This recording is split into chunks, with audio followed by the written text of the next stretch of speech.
por que nós precisamos nos confessar. A confissão auricular do pecado, né? Que é um sacramento instituído pela igreja. Ela falou através de um e-mail, mas nós vamos responder aqui no programa, que fica mais fácil, Kátia, que aí também ajuda as pessoas que estão, de repente, têm a mesma dúvida. A gente sabe que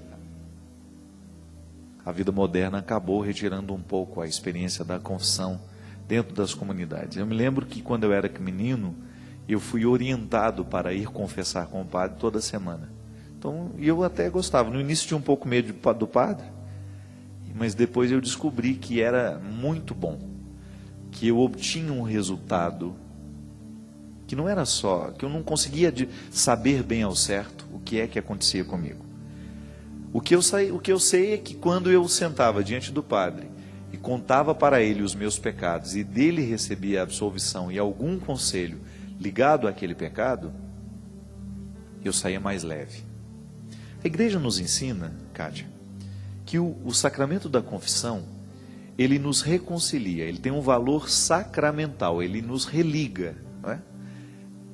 Ele nos coloca como se trocasse o motor do óleo do carro, colocando ele 0 bala, zeramos a quilometragem, começamos de novo. E ela tem um poder terapêutico também, porque é muito bom você ter liberdade de falar dos próprios erros. Eu aprendi com a minha vida, sabe, que não vale a pena a gente ser hipócrita. A hipocrisia pesa demais. É muito ruim a gente não ter liberdade de ser quem a gente é. Viver um personagem ou ficar bancando alguma coisa. Não, é bom a gente ser verdadeiro. E é muito bom a gente ter a oportunidade, de vez em quando, a gente contar com a intimidade do segredo de alguém. Por isso que a igreja diz, eu como padre, eu não posso de maneira alguma revelar um segredo que me foi contado em confissão sacramental. A igreja quer garantir ao fiel a oportunidade de ter alguém nesse mundo, no caso o padre, que vai ouvir aquela confissão e ela vai ter certeza que aquele pecado que foi contado ali naquele momento jamais será até mesmo comentado pelo padre. Isso é tão raro nos dias de hoje, não é? A gente saber que o nosso segredo será guardado. Primeiro aspecto, humano. Porque todos os aspectos místicos da confissão, nós já conhecemos de cor. O alívio do peso do pecado, é a restauração da ligação entre Deus e o ser humano, porque o pecado é a quebra dessa aliança. Então, quando eu me confesso e eu recebo a absolvição, eu reato essa aliança. Eu digo a Deus através do meu gesto, eu aceito, Senhor, continuar ligado nessa aliança. Então, tem toda uma dimensão mística que nós já conhecemos. Agora, eu gostaria de salientar, são os aspectos humanos, os benefícios humanos que a confissão auricular do pecado tem sobre nós. Primeiro é esse, a garantia de que o seu segredo está guardado. Aquele ser humano que está ali em nome de Cristo, porque o sacerdote age em persona Christi, né? Isso é a pessoa de Jesus que está ouvindo o seu pecado, naquele homem que está sacramentado para ser este legítimo representante do Cristo na história. Ele é um sacerdote. Assim como em todas as religiões, nós temos os líderes espirituais. Não é só a Igreja Católica que tem o líder religioso. Toda religião tem o seu líder. Até os índios, né? Não é o pajé? É o pajé que cuida da vida espiritual na aldeia, não é? Se não é, fica sendo. É um nome assim. Eu acho que é o pajé mesmo, que cuida da vida espiritual da aldeia. No candomblé você tem o pai de santo. Estou só dando o exemplo, né?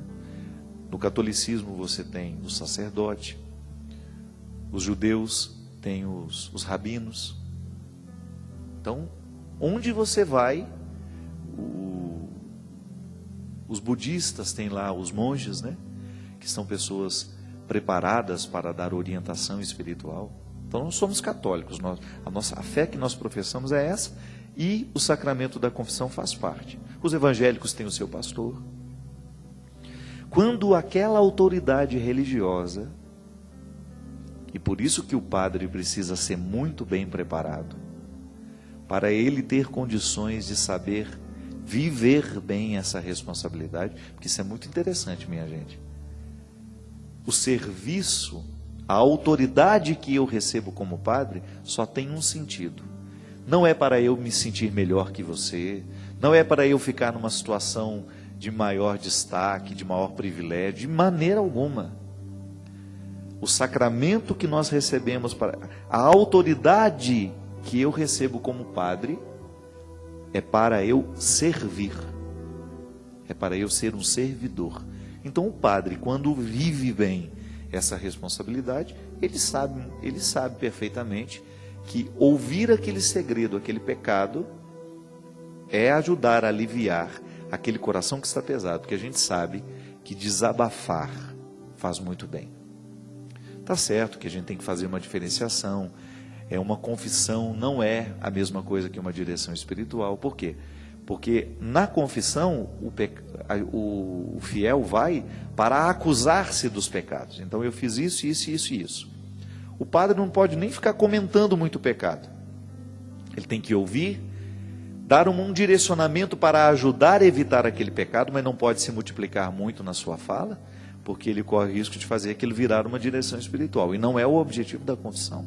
Direção espiritual é um outro momento, porque na direção espiritual eu tenho o direito de retomar um tema que você por acaso tenha me falado na última vez.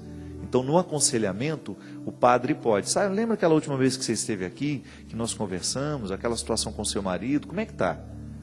Se foi dito em confissão, eu jamais posso retomar aquele assunto. É um conforto. Porque o fiel sabe que ao entregar aquela miséria, ela nunca mais nem vai ser retomada numa outra confissão, caso eu não volte a falar dela. O padre não pode falar mais.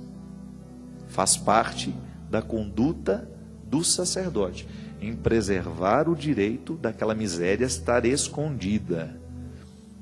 Eu não sei se você já teve acesso a um texto que eu escrevi sobre pecado e internet.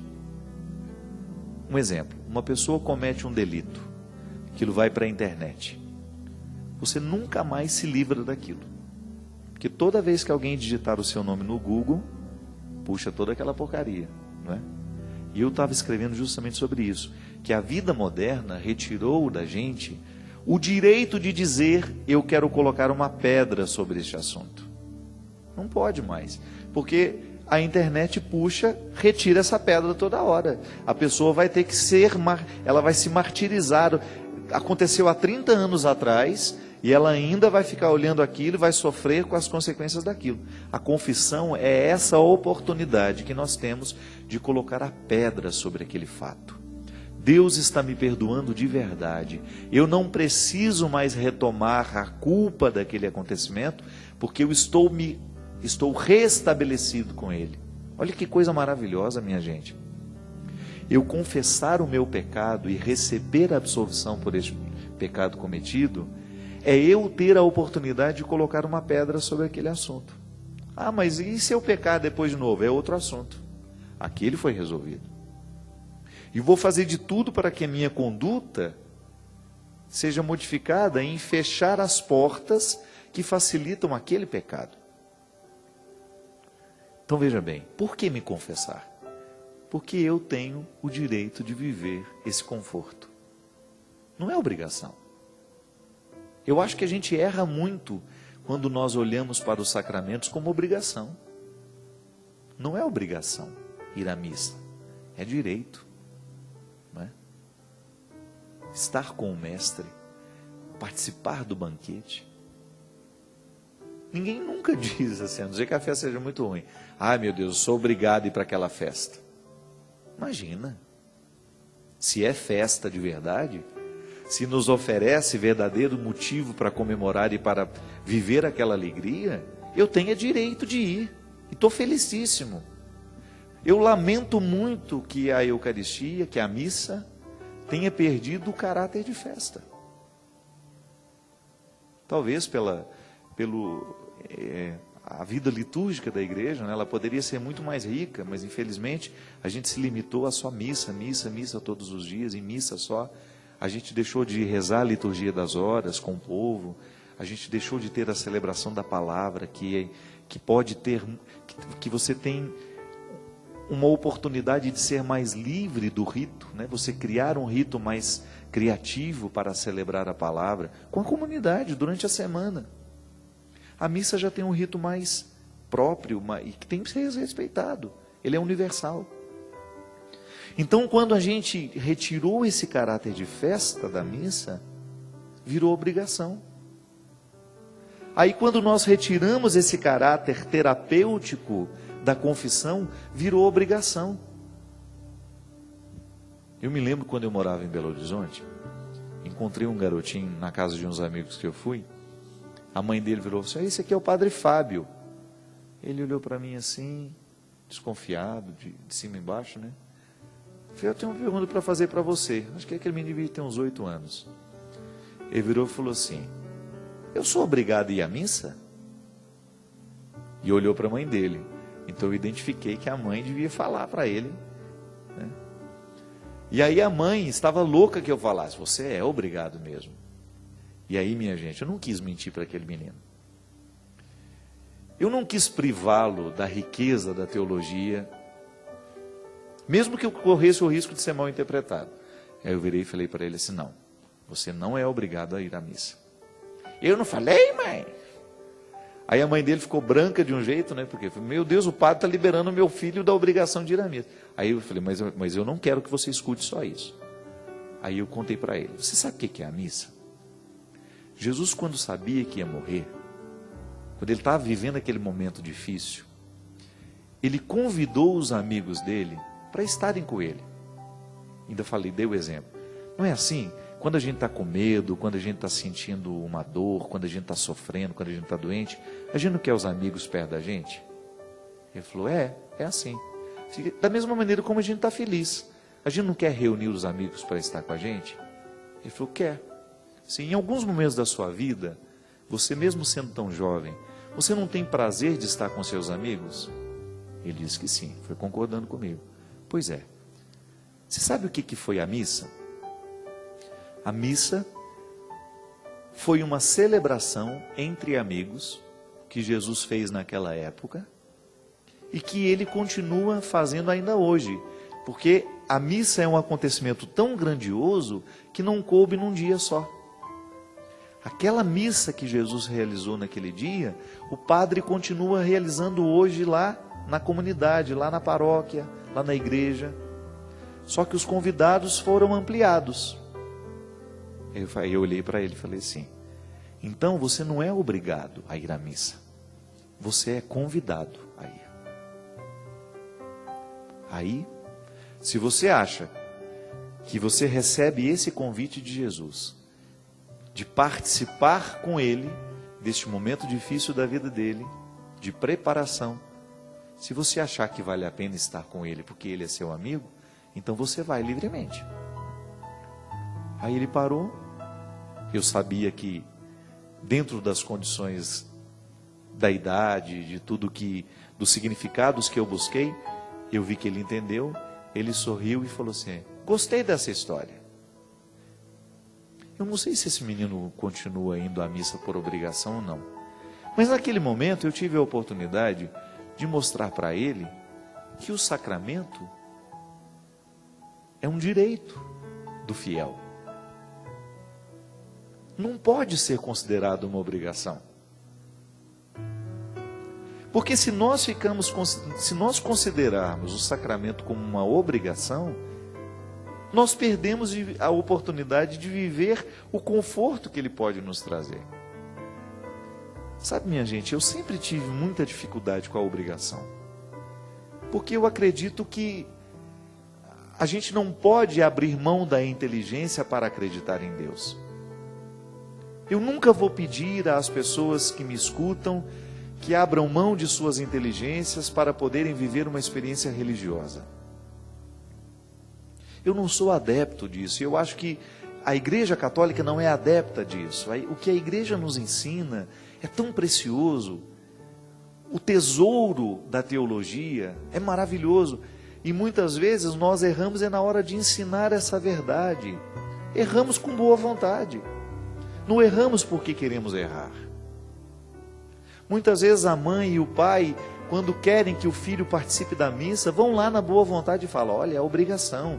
Se você não for, Deus está vendo e você vai ser castigado por isso. Meu Deus do céu.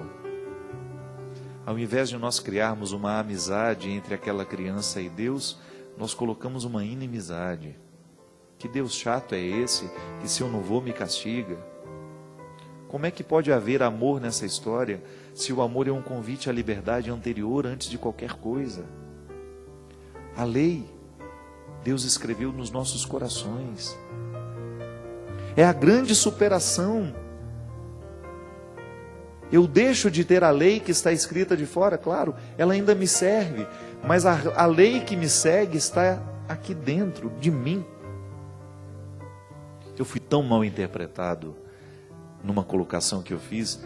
Algumas pessoas chegaram a absurdo me dizer que eu era favorável ao aborto. O que é isso? É até criminoso dizer isso, sabe por quê? Porque eu nunca em nenhum momento da minha vida disse isso. E lamento que isso venha de pessoas instruídas, de pessoas, de autoridades. Sabe o que na pregação eu disse, quando eu falei sobre isso? É a pregação de Gálatas, a carta aos Gálatas.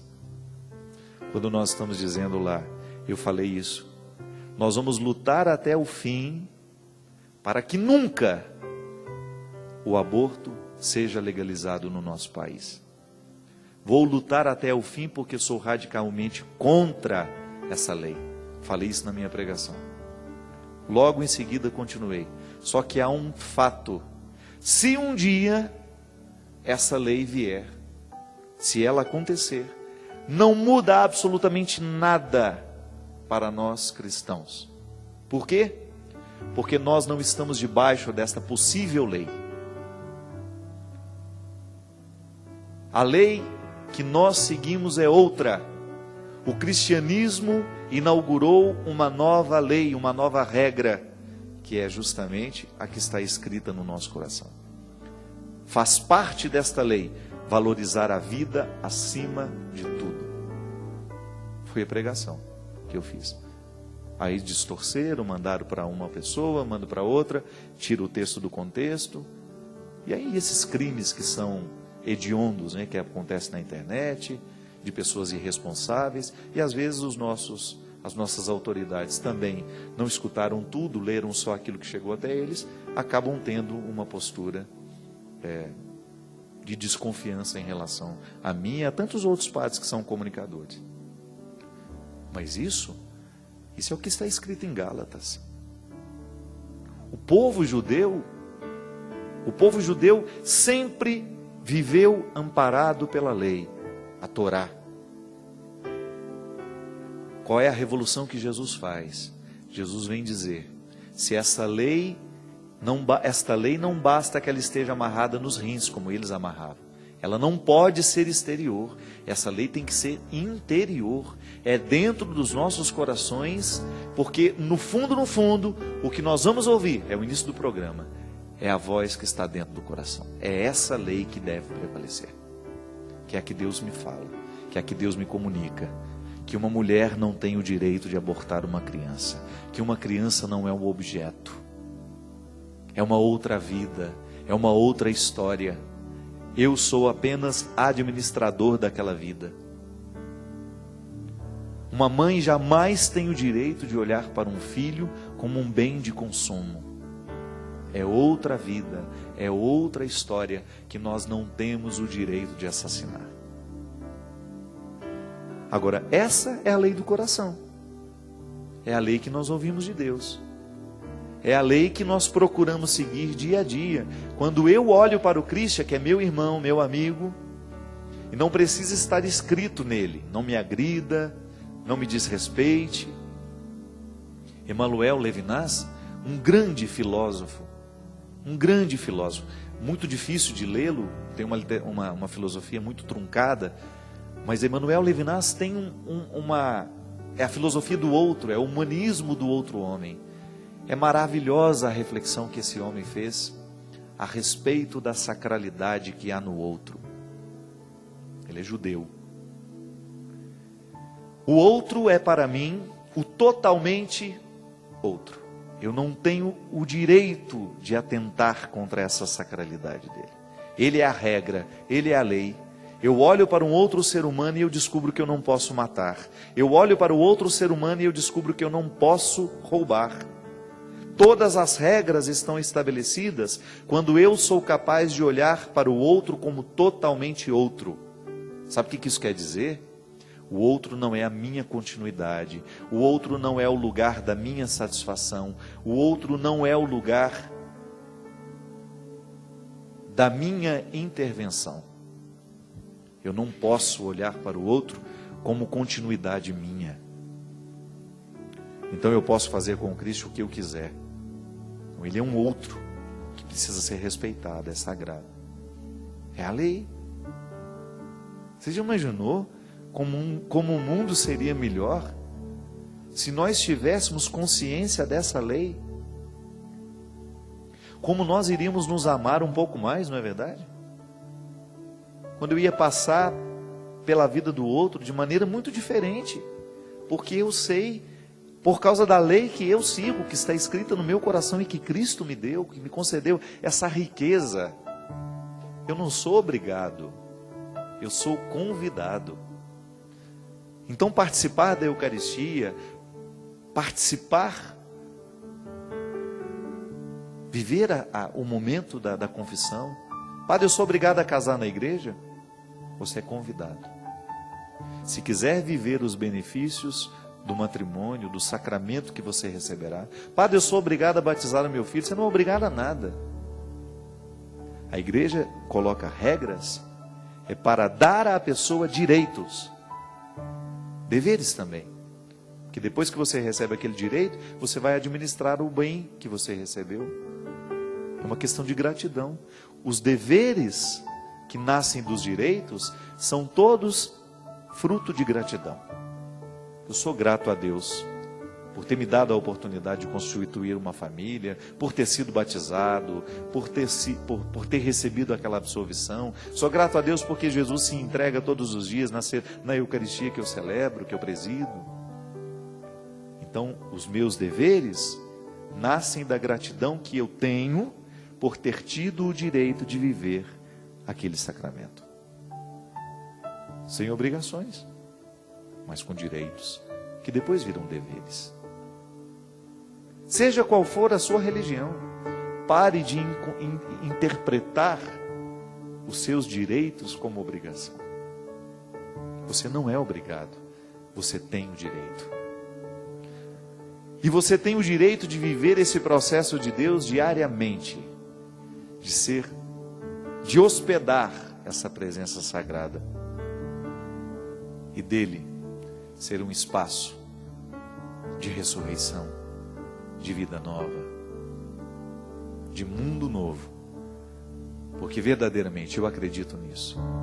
Onde existe um ser humano que se dispôs a ser amigo de Deus, o mundo começou a ser novo a partir dele.